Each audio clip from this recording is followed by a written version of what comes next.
17 yaşında lise 3'te güçlü konakta okuyordu.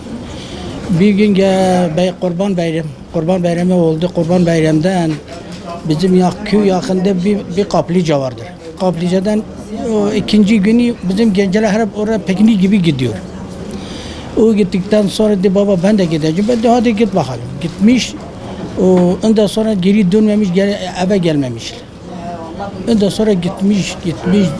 O gitti daha bir haberleşme, konuşma yani bir telefon hiç almamış. 4,5 sene.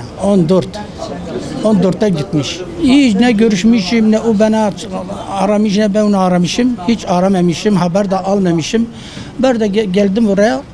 İnşallah yani bu hedeften ben oğlamı istiyorum. Veledimi istiyorsun. Sen teslim olsun. Onun yolunu bir kere yanlıştır. Hiç. O yolda bir şey çıkmaz. Gerçekten adaletine teslim olsun. Asker devlet bir şey yapmazlar. Söz vermişler onlara gelenler hiçbir şey yapmazlar.